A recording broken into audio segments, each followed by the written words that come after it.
नमस्कार दोस्तों। आ गया है आपका अपना हिस्ट्री का जादूगर और आज हम मिलकर 1857 के इस चैप्टर को ऐसा मक्खन करने वाले हैं कि 2026 के बोर्ड एग्जाम में सारे जवाब आंख बंद करके लिखाएंगे। तो कुर्सी की पेटी बांध लीजिए क्योंकि हम निकलने वाले हैं इतिहास के एक तूफानी सफर पर। तो सबसे बड़ा सवाल जिसके इर्द गिर्द ये पूरी कहानी घूमती है, क्या 1857 में जो हुआ वो बस कुछ सिपाहियों का गुस्सा था, एक सिपाही विद्रोह, या ये आज़ाद हिंदुस्तान की पहली बड़ी लड़ाई थी? चलिए आज इसी सवाल की तह तक जाते हैं। अच्छा, तो इस कहानी को समझने के लिए ये रहा हमारा रोड मैप। सबसे पहले विद्रोह की चिंगारी, फिर ये आग कैसे फैली, उसके बाद गुस्से की असली वजह क्या थी, फिर देखेंगे अंग्रेजों का पलटवार और आखिर में तस्वीरों की जुबानी ये कहानी। चलिए शुरू करते हैं। तो चलिए अपने जादू के पिटारे से निकालते हैं पहला राज। देखिए, हर बड़ी आग एक छोटी सी चिंगारी से ही तो शुरू होती है। तो 1857 के इस महासंग्राम की वो चिंगारी क्या थी, चलिए पता लगाते हैं। तो वो चिंगारी थी एक अफवाह। एक नई राइफल आई थी, एनफील्ड राइफल, और खबर ये फैली कि इसके जो कारतूस हैं उस पर गाय और सूअर की चर्बी लगी है। अब जरा सोचिए, हिंदू सिपाहियों के लिए गाय पवित्र है और मुसलमान सिपाहियों के लिए सूअर नापाक। दोनों के लिए ये सीधा उनके धर्म पर हमला था। ये खबर भाई जंगल की आग की तरह फैल गई। अंग्रेज कहते रहे नहीं नहीं झूठ है ये सब, पर किसी ने उनकी एक न सुनी। और हाँ, इसको नोट कर लीजिए, 2026 बोर्ड्स के लिए 3 मार्क्स का लिख के ले लीजिए। ये सवाल बन सकता है। सवाल क्या है कि चर्बी वाले कारतूस से इमीडिएट कॉज यानी तात्कालिक कारण क्यों बने? जवाब सिंपल है, क्योंकि इस एक चीज ने हिंदू और मुस्लिम दोनों सिपाहियों की धार्मिक भावनाओं को एक साथ एक झटके में चोट पहुंचाए। ये वो आखिरी तीली थी जिसने पहले से भरे हुए बारूद के ढेर में आग लगा दी। और फिर देखिए घटनाएं कितनी तेजी से हुईं। 29 मार्च बैरकपुर मंगल पांडे ने आवाज उठाई। फिर 10 मई को मेरठ में सिपाहियों ने कर दी खुली बगावत, और वो रुके नहीं, रातों रात घोड़े दौड़ाए और सीधे दिल्ली। सोचिए, 11-12 मई की सुबह वो लाल किले के सामने खड़े थे। मुगल बादशाह बहादुर शाह जफर उनको मना लिया कि आप हमारे नेता बनो, दिल्ली पर कब्जा करना। ये एक प्रतीक था, पूरे देश के लिए एक संदेश था कि अब लड़ाई शुरू हो चुकी है। तो दिल्ली पर कब्जा हो गया, और इसके बाद जो हुआ ना, वो कमाल था। एक छोटी सी छावनी से शुरू हुई बात पूरे उत्तर भारत में फैल गई। एक सिपाही विद्रोह अब एक पूरी बगावत बन चुकी थी। लेकिन सवाल यह है, ये आग इतनी तेजी से फैली कैसे? अब यहां एक बहुत दिलचस्प चीज है। ऐसा नहीं था कि बस अंधी भगदड़ मच गई थी, नहीं। इस पूरे विद्रोह का एक तय पैटर्न था। हर जगह लगभग एक ही तरीके से काम हो रहा था। पहला चरण, शाम को जैसे ही तोप चलती या बिगुल बजता, संकेत मिल जाता।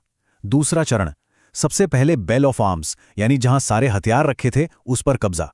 तीसरा चरण, सरकारी खजाना लूटना। और आखिरी चरण, अंग्रेजी शासन की हर निशानी को तोड़ दो। जेल, टेलीग्राफ दफ्तर, रिकॉर्ड रूम, बंगले, सब कुछ। हर लड़ाई को एक नेता चाहिए, है ना? इस विद्रोह में कई तरह के नेता सामने आए। दिल्ली में नाम के लिए बहादुर शाह जफर को नेता बनाया गया, कानपुर में नाना साहेब, झांसी में रानी लक्ष्मीबाई। इनको तो लोगों ने मजबूर किया कि आप नेतृत्व करो।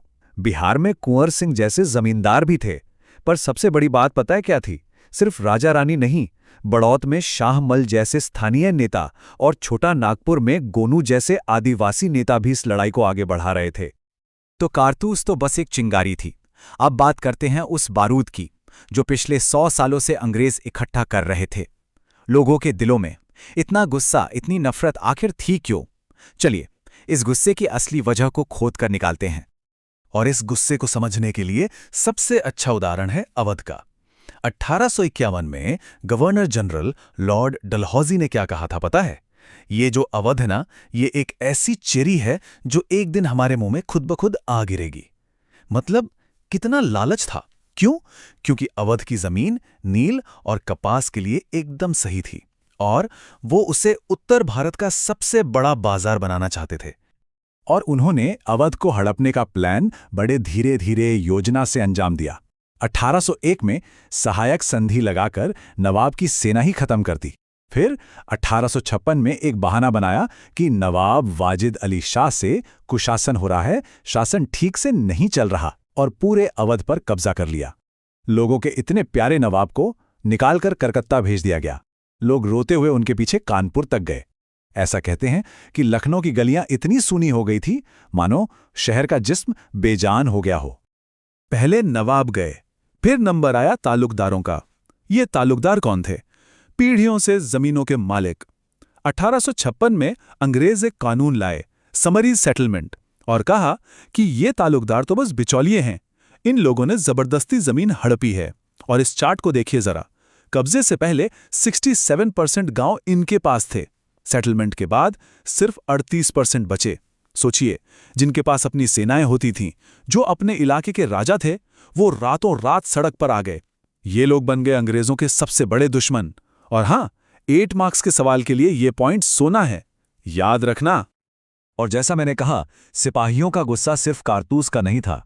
सोचिए 1820 के दशक में गोरे अफसर अपने सिपाहियों के साथ दोस्ती रखते थे, पिता समान थे, उनके साथ कुश्ती लड़ते, हिंदुस्तानी बोलते थे, एक रिश्ता था। लेकिन 1840 आते आते सब कुछ बदल गया। नए अफसर आए जिनके अंदर नस्लीय घमंड भरा था। वो सिपाहियों को हीन समझने लगे, गाली देना, मारना पीटना ये सब आम हो गया। जो एक भरोसा था वो पूरी तरह से टूट चुका था।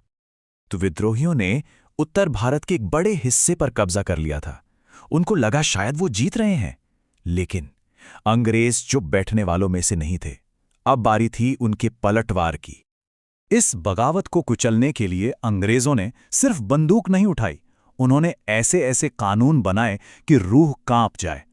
पूरे उत्तर भारत में मार्शल लॉ लगा दिया, मतलब सामान्य कानून खत्म। यहां तक कि सड़क पर चलते आम अंग्रेज को भी ये शक्ति दे दी कि वो किसी भी हिंदुस्तानी पर शक करके उसको सजा दे सकता है। और बगावत की सिर्फ एक ही सजा थी, मौत। ब्रिटेन से भर भर के फौज बुलाई गई और दिल्ली को वापस लेने के लिए 2 तरफ से हमला किया गया। अंग्रेज सिर्फ ताकत से नहीं, खौफ से भी लड़े। इस तस्वीर को देखिए, यह लखनऊ का सिकंदराबाग है।